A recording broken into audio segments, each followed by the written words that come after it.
Now, I'm honored to introduce Dr. Yorizumi Watanabe. He's currently a professor at Keio University with teaching international political economy and trade policy. He's taught there since 2005. He specializes in international trade policy issues, drawing on years of experience in the field. Now, Professor Watanabe's academic studies were primarily at Sophia University, but he also traveled extensively in Europe, and he published books, including very insightful studies of the WTO and theories of international relations. His articles have focused on various aspects of free trade, economic integration, and diplomacy. Following several appointments in Japan's Foreign Service, Professor Watanabe, his distinguished career has featured significant engagement in all major bilateral and multilateral trade negotiations in which Japan has been involved over the past 2 decades. This includes the role of policy advisor to relevant ministries and postings to Japan's diplomatic missions in Brussels and Geneva. Professor Watanabe served as Deputy Director General of Economic Affairs Bureau, Ministry of Foreign Affairs of Japan from 2002 to 2004, and he served as Chief Negotiator for the Japan-Mexico Economic Partnership Agreement, the EPA, and the Working Party on Russia's accession to the WTO. He was also Special Assistant to the Minister of Foreign Affairs in 2004. So today, Professor Watanabe joins us for a special talk on Japan-U.S. leadership and the country's particular role in trade relations in the Asia-Pacific region. He'll discuss the current global challenges and regional uncertainties facing Japan and the United States, while exploring how the U.S. and Japan can jointly address these important issues. He'll outline the strategic importance of the Trans-Pacific Partnership and its role as a security pact for the economic relations through the region. Please join me in welcoming Professor Yorizumi Watanabe. Thank you. Thank you. Thank you very much, Kevin, for a very kind introduction. My name is Yori Watanabe from Keio University. It's a great honor and pleasure for me to be here. And particularly, today is a very special day, 75th year, the commemorative day of the attack on Pearl Harbor. And I have a pleasure to tell you that our Prime Minister, Mr. Abe, is now going to visit Pearl Harbor in 20 days' time, together with Mr. Obama present in Hawaii. So it is just to remind us that Japan and the U.S. are the good examples of how we can heal from the a lot of tragedies of the wartime. It's a really kind of very eloquent sort of or symbolic thing that we have now, the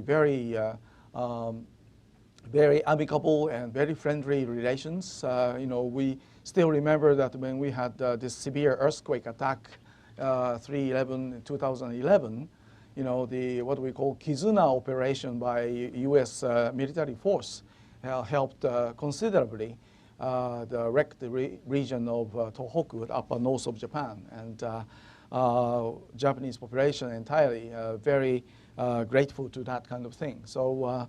To remind us of all these friendship and the very good diplomatic as well as people-to-people relations between two nations, I think Mr. Abe has decided to go to Pearl Harbor, and we are very glad that two heads of state meet there, and that's extremely important. Well, today, as Kevin said, I'd like to take up this issue of Japan-U.S. leadership in the region of Asia-Pacific, and particular attention would be channeled onto trade issues. And I have prepared a couple of slides, so I'd like to go on. And first, I'd like to just identify what kind of uncertainties and problems we have in that region. First, I would like to start with the global context, global trade issues, global uncertainties. Certainly, the number one issue that I'd like to mention is failure of DDA.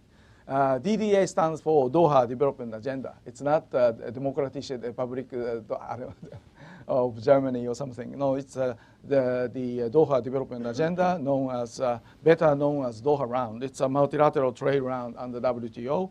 Unfortunately, although it started back in 2001, and nothing happened really, nothing significant happened. We have at least agreement on the trade facilitation, with a view to helping developing countries to engage more in trade and investment. But other than this trade facilitation, we haven't had any sort of development, particularly in the rule-making area. Rule-making in such area as trade and investment, trade and competition policy, government procurement. Those are originally thought that we could proceed into Doha round to elaborate new rules on them.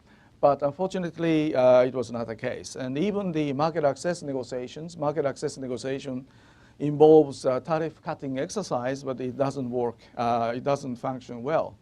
So that means that since 1994, the end of the Uruguay round negotiations, we don't have any successful sort of trade negotiation that produced significant rule-making in the international trading community. So we have now lack of multilateral trade rules on new issues such as investment, competition policy, government procurement, and state-owned enterprises, labor, and environment. So that's a kind of the WTO issues that I'd like to address. And thirdly, it's a kind of response to lack of multilateral trade rules under WTO auspices. Now all the nations are getting into engaged in FTA or bilateral regional trade agreements. And according to JETRO, JETRO stands for Japan External Trade Organization. According to their investigation or survey, there are 282 regional trade arrangements, and most of them are free trade agreements. And so that's a proliferation of preferential agreements. That means at the same time it's an erosion to most favored nation treatment. It's an erosion of multilateralism. And most recently we have Brexit. And Brexit, Miss May, the Prime Minister of UK, said when she assumed the post of Prime Minister, she said Brexit means Brexit. But people do not necessarily understand what she meant by Brexit means Brexit.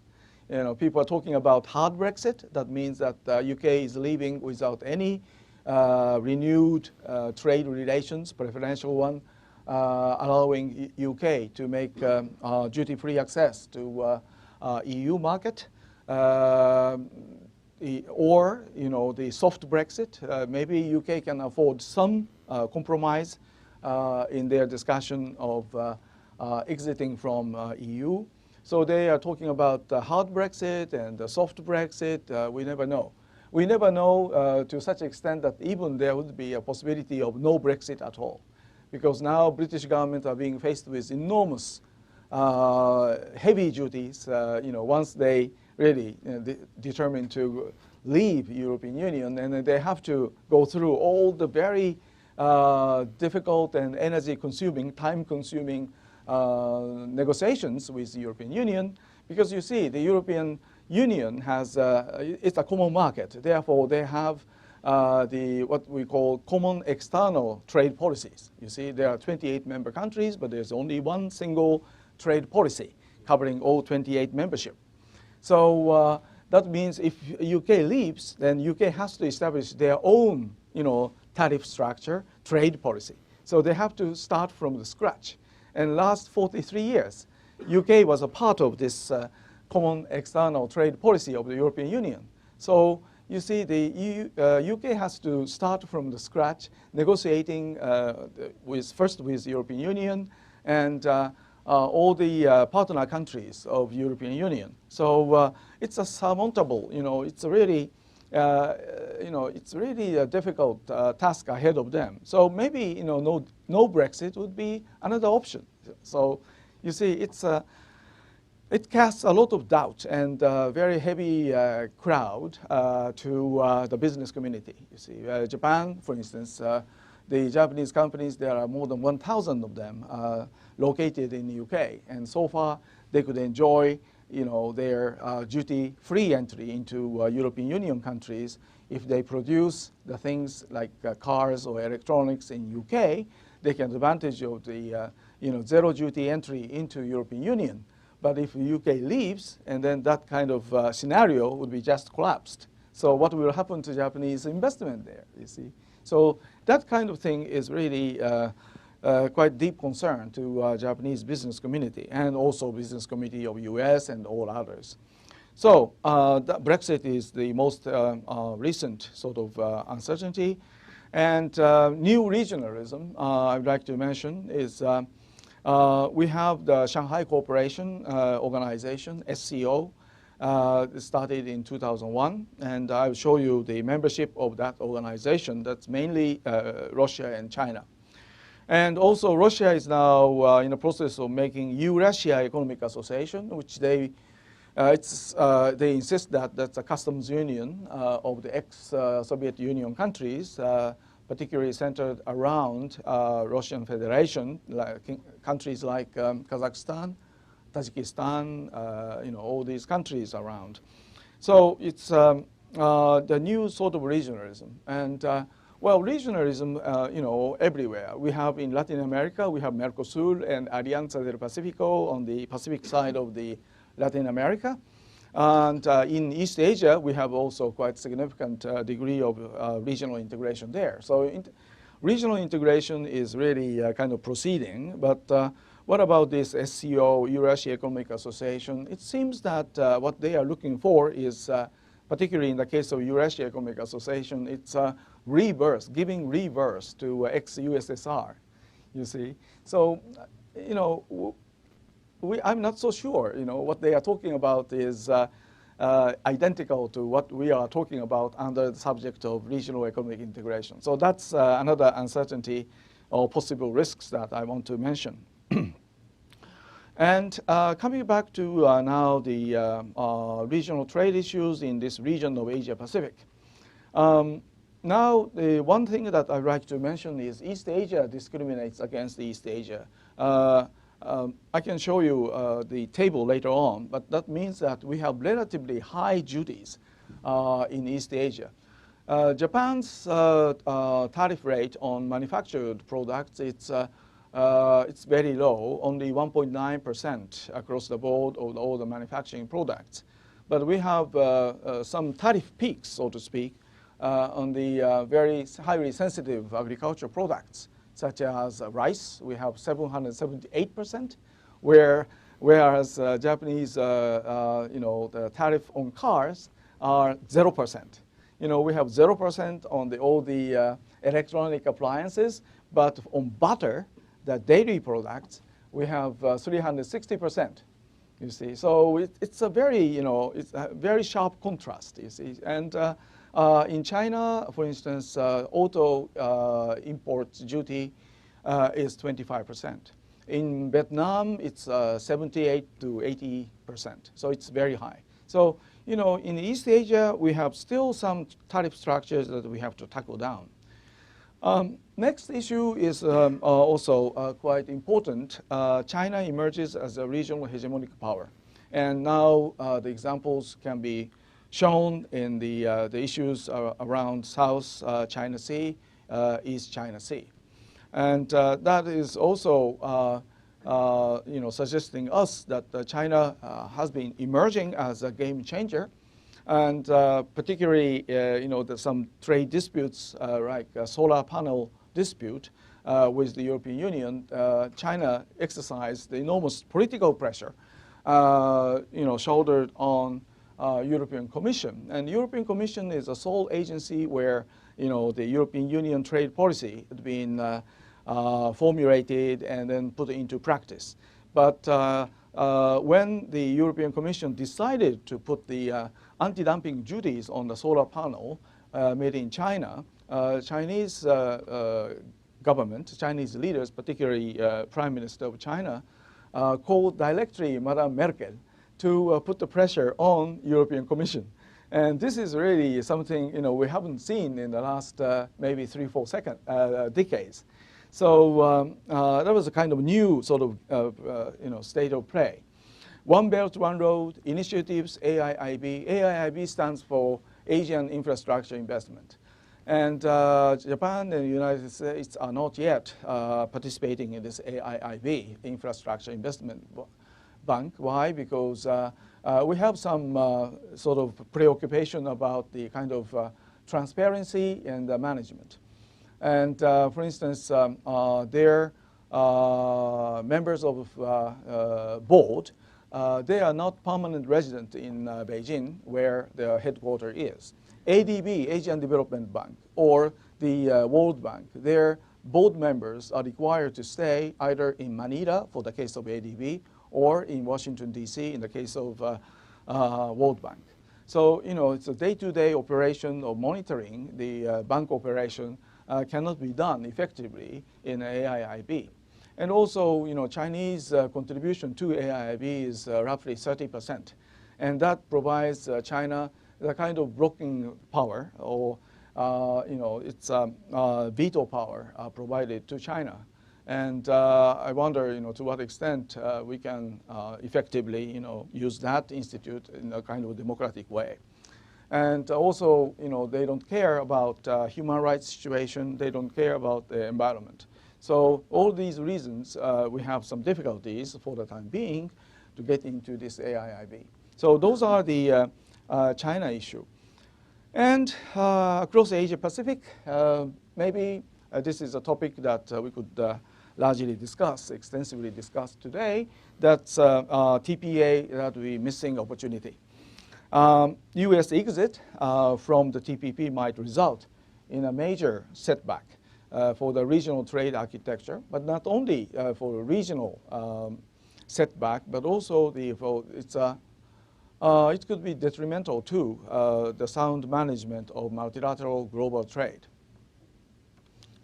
And this one is, this slide is trying to show you, you see, the case for East Asia, discriminate East Asia. And as you see, you know, the agricultural products, you know, East Asian duty discriminating against other East Asian countries relatively high. And you have also textile and garment. You know, that area also, it's 7.3%, which is much substantially higher than the case of European Union and NAFTA. So that is just to show you the case, or some cases where East Asia countries discriminate against their neighbors. And this is the member countries of Shanghai Cooperation Organization, and certainly you know, China and Russia. Those are two major contenders of this organization. So how we are going to make a response to those challenges or possible risks, that is the second chapter of my expose here this afternoon. The responses to challenges in East Asia. The first thing is East Asian countries are now engaged in the de facto business-driven integration, meaning that FDI, foreign direct investment, that fostering the international division of labor, and making quite substantial supply chain or value chain through establishing production networks. So what's taking place in East Asia is that parts and components are being produced in different countries. And for instance, if you take an example of car, you ought to have 20,000 or 30,000 parts and components to build one car. So those parts and components are being, you know, exchanged, being produced and then exchanged across the national boundaries of ASEAN countries or East Asian countries. So in order to facilitate that kind of value chain across the national boundaries, the FTA, or in Japanese terms, we call the Economic Partnership Agreement, EPA, have been elaborated to consolidate the merits of this kind of de facto integration. So East Asia is now moving from de facto business-driven integration to de jure institution-driven integration. And main sort of institutional frameworks are what we call free trade agreements, FTA, or regional trade agreement. In Japanese case, we call that economic partnership agreement. The most recent sort of trend is that We have a number of bilateral EPAs, but those bilateral FTAs are now getting into larger and wider regional arrangements. So we have ASEAN plus Japan, ASEAN plus Korea, ASEAN plus China. We have 5 different sets of ASEAN plus 1. And China produced ASEAN plus 3 as the basis for East Asian free trade area. Japan also proposed ASEAN plus 6 in addition to JCK, Japan, China, Korea. Japan suggested to bring in Australia, New Zealand, and India into the picture. And we have also Japan, China, Korea EPA. So those are the kind of wider or what we call the mega FTAs. And now we are getting into beyond regional FTA within East Asia. And in the case of East Asia, it's particularly what is important is the evolution of TPP. TPP as an inter-regional free trade agreement across the Pacific side of Pacific Rim countries of Americas and East Asian countries. So the TPP as an inter-regional FTA, that is also the very important characteristics of TPP. Now I'd like to show you how Japan has been evolving with its own EPA, Economic Partnership Agreement, in order to vitalize this merit of production networking across East Asia. So Japan started its FTA policy relatively late in comparison with United States or other countries like Australia, New Zealand, or even if you compare with the European Union, Japan is a really late comer to this game of free trade agreement. So we started with Singapore. That was a kind of mental exercise, you see, because Singapore is a free port. So it was a kind of warming up. But the second one, Japan-Mexico EPA, that is a real FTA in the sense that Mexico was very much interested in exporting their agriculture product. And agriculture in our economy, that's a very highly sensitive product. And particularly in the case of Mexico, more than 10% of their export to Japan was on pork. And pork, it is sensitive to the United States, but it is also sensitive to us. So pork was the issue when we are engaged in the bilateral EPA, you see. So without pork, Mexico did not want to get the deal. But Japanese side, particularly agricultural lobby, they wanted to get rid of pork segment from our possible agreement. That was a kind of a very harsh sort of opposition coming from our agricultural lobby. After 23 months of consecutive negotiations, finally we made the agreement between Japan and Mexico, and that came into effect as of April 2005. And last year we celebrated 10-year anniversary. And you know what happened in our bilateral relations? When I concluded the negotiation with Mexicans back in 2004, there were only 330 Japanese companies located in Mexico. But now it was a great pleasure for me to see evolution of bilateral relation with Mexico. Now in Mexico, more than 1,000 Japanese companies, they are actively engaged in the production, trade of all kinds of products there. So that was a very, very positive sort of step forward, particularly in regard of our bilateral relation with Mexico. Then it followed, as you see, Malaysia, Chile, Thailand, and so forth. And altogether, we have 15 EPAs. And those 15 EPAs cover roughly 22 to 23% of our external trade. And those countries in green color, like Korea, GCC stands for Gulf Cooperation Council. Countries, Canada, Colombia, EU, those are still, the negotiations still going on. And we are about to wrap up our bilateral EPA with the European Union. So if we could successfully wrap up our FTA with the European Union, the coverage of those preferential trade deals for Japan would quickly go up to 32% or something. So almost 1/3 of our external external trade would be covered by the preferential deals such as economic partnership agreement. So this is, quickly to show you the substance of Japan's EPA, starting from your left-hand side, trading goods. That is kind of basics about FTA, eliminating duties on substantially all the trade. We have also technical barriers to trade, sanitary and phytosanitary issues, and so forth. And then passing on to trade in services, the market access, national treatment, most favored nation treatment to be provided to the service providers. Those are the element which is the indispensable for the modern type of FTA. And we have investment chapter, and there again the national treatment, MFN treatment should be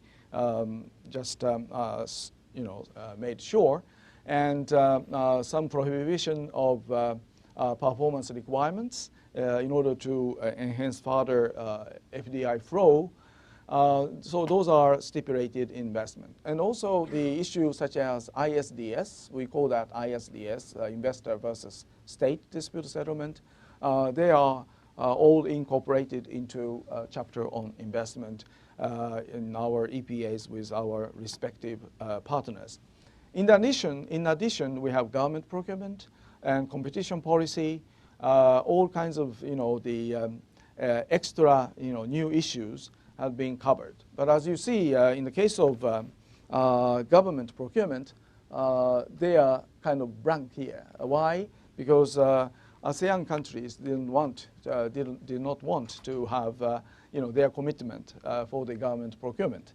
They want to keep government procurement protected from international competitions, you see. But thanks to TPP negotiations now, those countries like Vietnam and Malaysia, they are the members, participating countries in TPP, and now they accepted the government procurement obligations. So this is not only good for Japan, but also it's good for United States. It's also very important element that we'd better take into consideration when we measure the importance of TPP agreement. Okay, let's move on to the next. This slide is to show you the membership of each of those organizations. I mean the frameworks, different frameworks like ASEAN, ASEAN Plus 3, ASEAN Plus 6, which is now called as Regional Comprehensive Economic Partnership. Regional Comprehensive Economic Partnership is based on ASEAN Plus 6, proposed by Japan back in 2006. And that is another framework that Japan has been negotiating with partner countries with a view to establishing East Asian FTA, where United States has no place. It's only ASEAN plus other East Asian countries and oceanic countries like Australia and New Zealand. But TPP, you have United States, Canada, and also some Latin American countries like Peru and Chile, Mexico. You see, so it's an inter-regional framework across Asia Pacific. So Japan is engaged in both RCEP and TPP. And on your right-hand side, it is shown the importance of trade. For instance, in case of RCEP, it's 28.4% of global trade. In the case of TPP, it's 25.9%, almost 26% of all trade.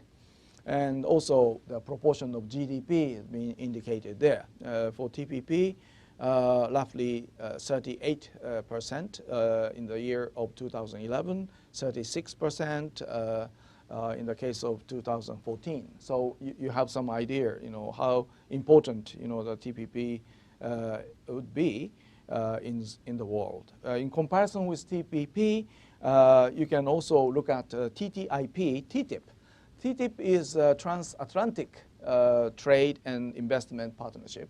That is virtually, U.S.-EU free trade agreement under negotiations, and they have maybe the largest proportion of GDP to the world GDP, almost 47%. You see, so that's the magnitude of those what we call mega FTAs. As I mentioned already, Japan is the member to TPP at the same time to RCEP. So Japan could play the kind of pivotal role. And people ask me as often, if now TPP is fading away under new administration, is Japan going to push RCEP ahead? Well, yes, it could be the case. But in reality, RCEP is moving very, very slowly. While TPP has been already done, I mean, TPP has been agreed in Atlanta, you see. So TPP is there. So in terms of maturity or advancement of results of negotiations, TPP is far ahead of RCEP. And actually, if TPP moves ahead, RCEP will follow, because RCEP, it's a 16-country membership, and we have such countries as China, Indonesia, India, even Myanmar, and those latecomers to ASEAN club. So, RCEP would have significant meaning if TPP is moving ahead. So if TPP is fading away, for countries like China, Indonesia, India, they might lose their incentives, and they might lose also their appetite for more freer trade or freer investment flow. So Japan should play a very important role in RCEP, stimulating other countries to proceed into a liberalization of trade and investment. But more importantly, TPP leads this kind of liberalization across Asia Pacific. So at the end of the day, this is reflecting on the discussions at APEC. We have recently had the APEC summit meeting in Lima, Peru this year, and they just make sure that they have previously agreed that FTAP, Free Trade Area of Asia Pacific, will be established. And there will be several ways and means to reach FTAP. TPP is one of them, maybe the most advanced one. RCEP and JCK, Japan, China, Korea FTA, and all together with all ASEAN-related FTAs.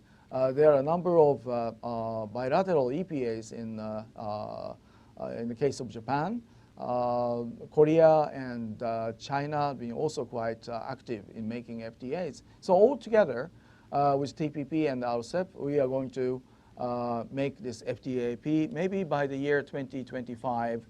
Those are the target years. So you see, this is the kind of framework, and this is kind of a far-reaching sort of roadmap to create the free trade area of Asia Pacific. So that is the kind of the far-reaching view of how East Asia and Pacific countries will evolving the or making a free trade area in the future. So Japan's FTA, from our point of view, TPP is the most important one, the priority number one, and it's an ultimate FTA with our ultimate partner, that is United States. So nowadays, if TPP fades away, Japan should negotiate bilateral FTA with the United States. That kind of discussion I'm aware of. But actually, TPP is by de facto bilateral FTA between Japan and the United States. So we have done that already, you see. So that has a significant meaning. RCEP in East Asia, that is to provide a legal framework, a very comprehensive legal framework, to secure de facto business-driven integration in the region. We have Japan, China, Korea, which is the kind of central part of our RCEP. And that's at the same time missing parts of the jigsaw puzzle that we have to fill in. Japan-EU FTA, now we are almost wrapping up the final stage of this negotiation. And that is to make Asia-Europe partnership together with other countries. So all these mega FTAs, starting from TPP, RCEP, JCK, Japan-EU, Japan's trade policy as such is now heading for the making coherence among those mega FTAs in order to replenish the multilateral trading system embodied in the WTO. So you see, this is a kind of sketchy summary. We have 3 mega regions, like Europe centered around EU. We have also another growth pole of Americas in the north. We have NAFTA. We have CAFTA for Central America, Mercosur and Alianza del Pacifico in the south. And we have East Asia. And those are the 3 mega regions. And between mega regions, we have inter-regional cooperation frameworks, such as APEC. We have ASEM for EU and East Asia. And we have Transatlantic Economic Council or Transatlantic Marketplace across EU and Americas. Now, what is happening in the years 2010 and beyond, from APEC, we have now TPP. From ASEM, we have Japan-EU EPA. From Transatlantic Marketplace, we have TTIP. And those mega FTAs like TTIP, TPP, Japan-EU, those are all under negotiations. And if they are successful, perhaps we can make a positive input to replenish the multilateral trade organization called WTO, which is stagnating. So I think it is a very important thing that those mega FTAs like TPP, Japan, EU, could make a very positive contribution to the strengthening of international and multilateral trade organization, which is embodied in WTO, you see. And when I was working at WTO, or previously, it was GATT, General Agreement on Tariffs and Trade. My boss, Secretary General of the GATT, Mr. Arthur Dunkel, he often said that free trade is like riding on bicycle. You have to keep pedaling, you see. Otherwise, if you have to keep pedaling bicycle, otherwise bicycle will fall down, right? Free trade is very similar to that. We have to keep pedaling the pedal of liberalization. Otherwise, we can be overwhelmed by protectionism. And in that sense, I'm a bit afraid. You see, now the tendency in the world, and Brexit also one of the examples. And if you look at the WTO report on protectionist measures in trade, from October last year to May this year, there have been 145 trade restricting measures being introduced by G20 countries.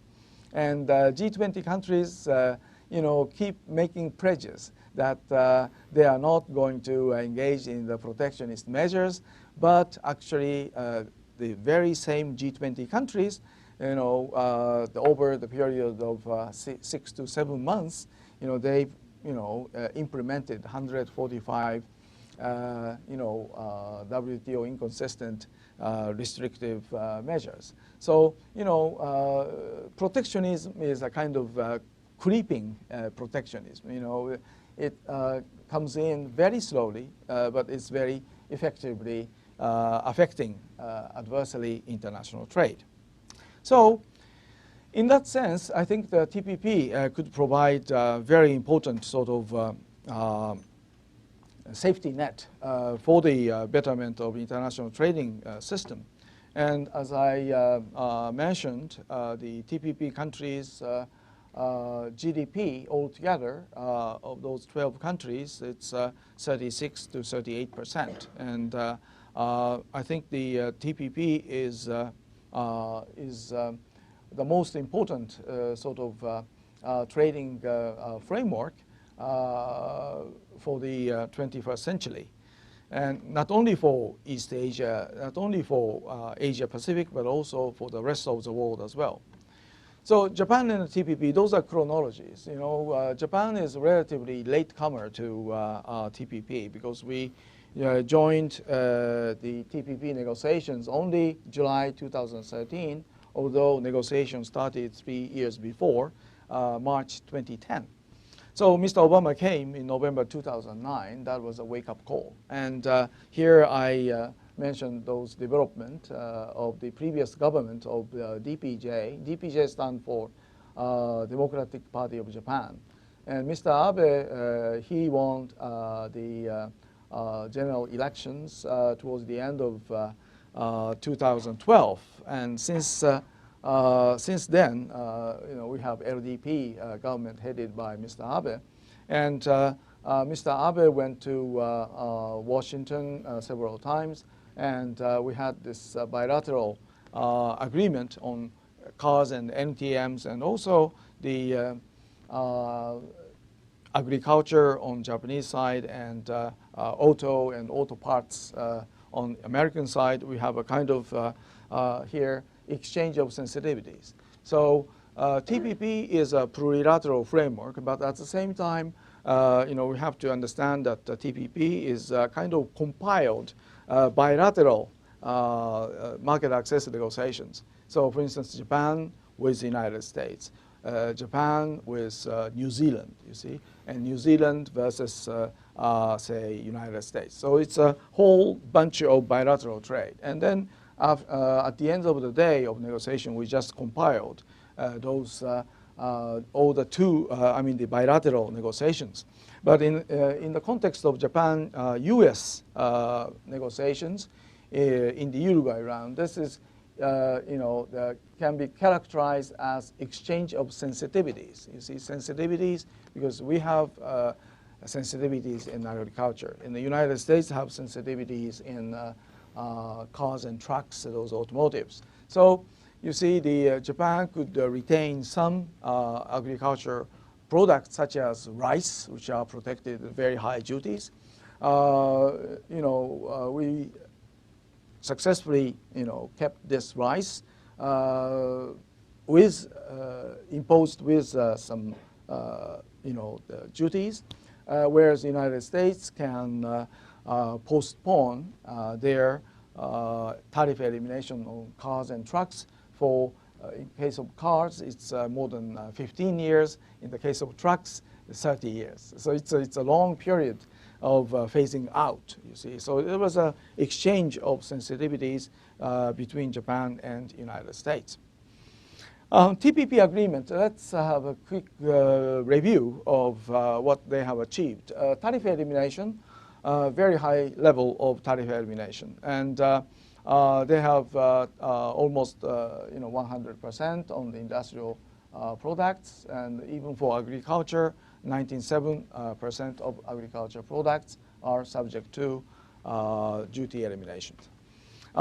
We have the new rules, SOE standing for state-owned enterprises, and regulations on non-commercial assistance by government that will be implemented if TPP comes into force.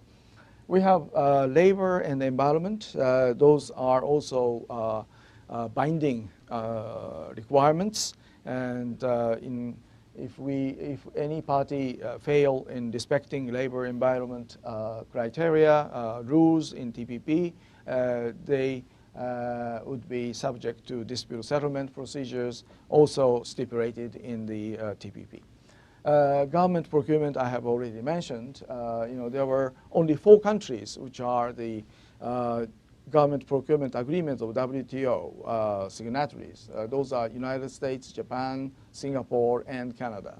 So only 4 countries amongst TPP participants are the signatory to WTO. But now we have all the 12 countries now abiding by this TPP chapter on government procurement.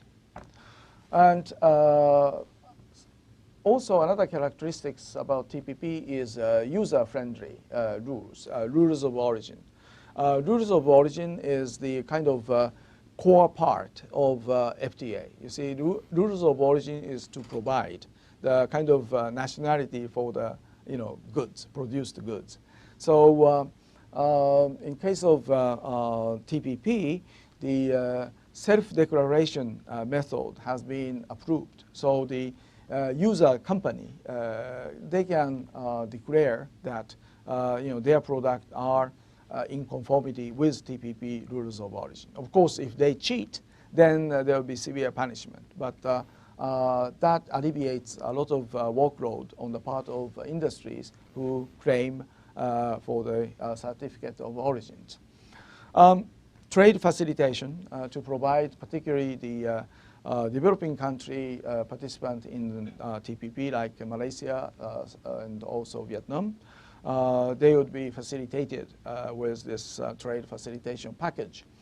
SMEs, small and medium-sized enterprises, they would have better treatment in the TPP because often those are the big industries who take advantage of trade agreements and not so much benefit for the SMEs. But from the scratch, United States has been taking care of the small and medium-sized enterprises. And SME-related provision, you have a lot of them, to look after the small and medium-sized enterprises. Investment, in order to promote investment, the ISDS is, amongst others, it's a very important element so that investors can feel very much comfortable to invest in the partner countries. Okay, now some more countries other than 12 countries such as Korea, Philippines, Thailand, and Taiwan, even Indonesia, they were interested in joining TPP. Well, I have some details about duties on cars and car parts vis-a-vis United States.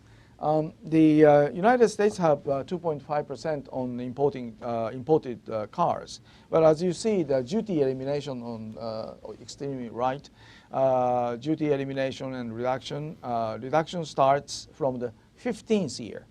And duty 2.5% would be eliminated in a 25th year. So it's a long time. And even maybe worse is truck. Truck has 25.0% while entering into U.S. market. But this 25% will be eliminated only after 30 years. You see, so it's a long time. You see, this is a kind of exchange in terms of sensitivity.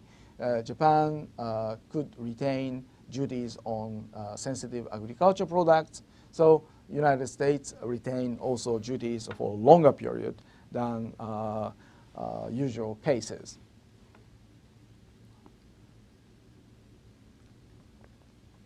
But if you look at the for car parts like air conditioning, shield, beam lamp, engines, between 1,000 cubic centimeters and 2,000, all that, subject to immediate elimination of duties because there are a lot of parts and components being imported to United States to make the cars here, maybe particularly in the region nearby here. Okay, so if the U.S. withdraws from the TPP, what will happen? You know, it is quite obvious that TPP's hidden agenda was about China. And maybe China can take advantage of U.S. withdrawal from rule-making in trade and investment across Asia-Pacific by imposing its own power-oriented trade policies, aggressive use of anti-dumping measures, state subsidies on steel, etc. If the U.S. withdraws from the TPP, China could lose its own incentives to enhance FTAs through RCEP or JCK in the absence of TPP, and that result in jeopardizing further trade liberalization in East Asia. I mentioned about East Asia discriminates against East Asia. That kind of situation can be, becoming permanent, you see. So good example is China-Korea FTA. If you look at China-Korea FTA, their elimination of duties remain only 70% over 10 years period. So it's a very low sort of ambition of liberalizing trade. It's a bad example of that. China would instead accelerate One Belt, One Road initiatives by making full use of AIIB as well as the BRICS Bank and so forth. So that is also quite sensitive to us. And finally, market economy principles are to be irreversibly pushed back and diminished, if not completely abandoned. So those are the risks of the U.S. withdrawal, and that will be resulted in major crisis for the free democracy.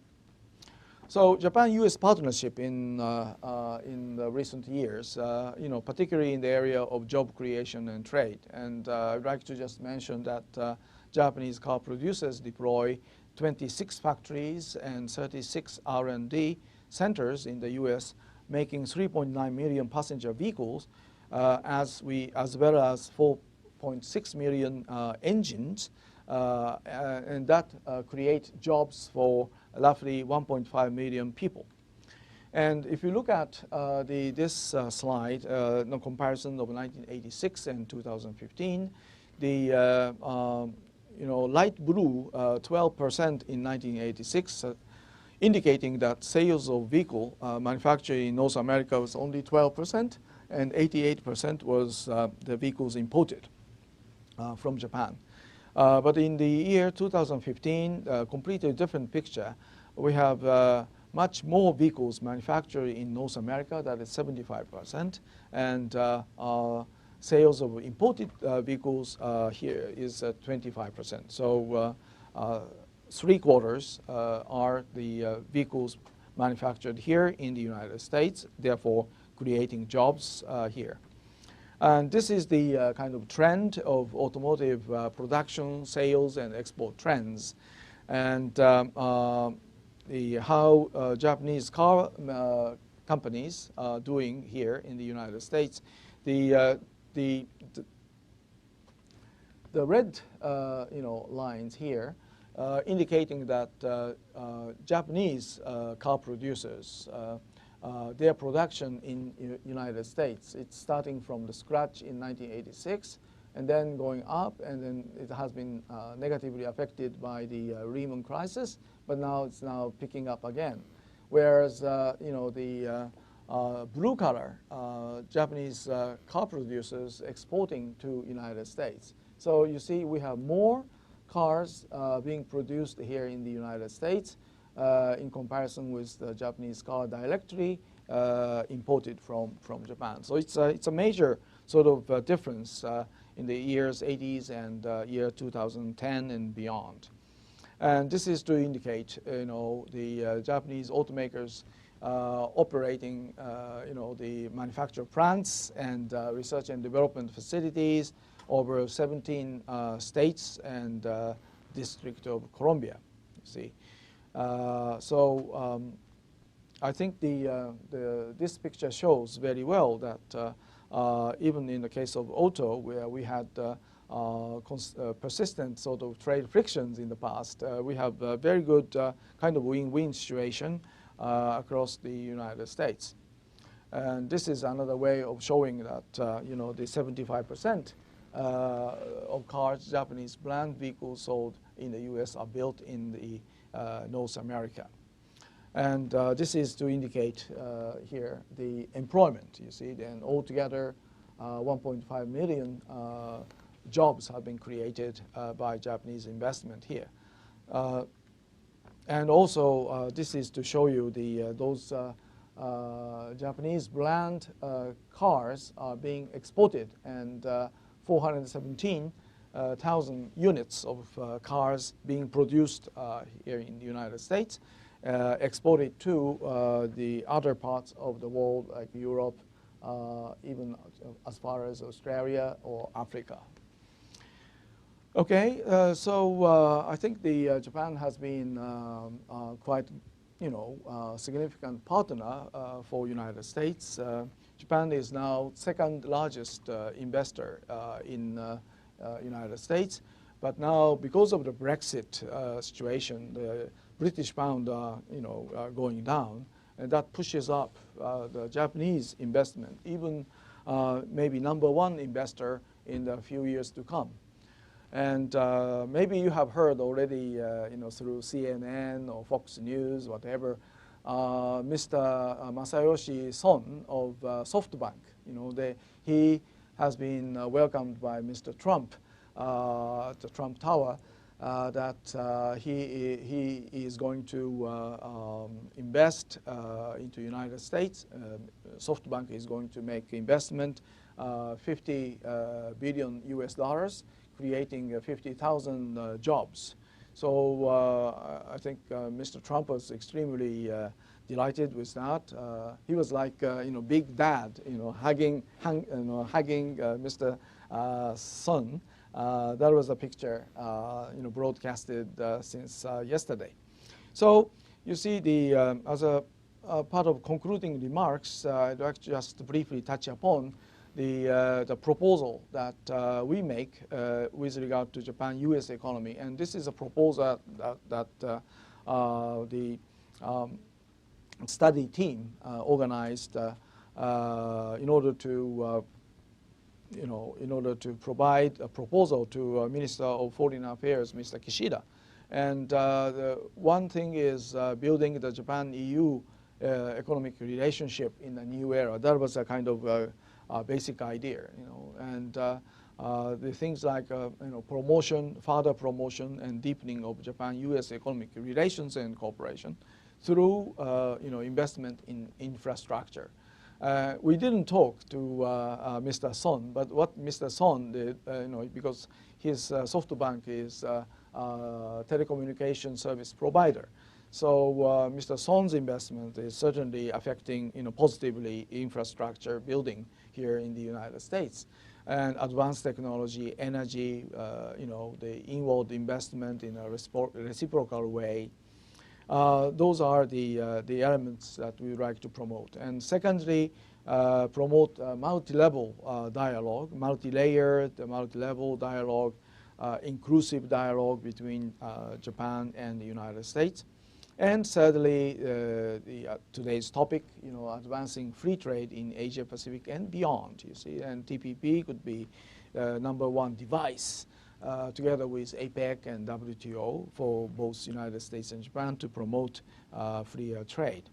And towards a strategic public and private partnership, it's a new partnership between the governments of Japan and the U.S. on both sides, and private sectors, both in Japan and in the United States. So we have in our mind, you know, the water supply chain or smart grid. We have also the idea of providing Japanese technologies in the, you know, the Shinkansen project, you know, the bullet train project here in the United States. You know, those things that, you know, we can proceed through our closer economic ties and cooperation between two nations. Well, so this is, let me stop here, and well, I thank you very much for your patience, and I'm very much looking forward to have a lively discussion. So Kevin, you have to, thank you very much indeed.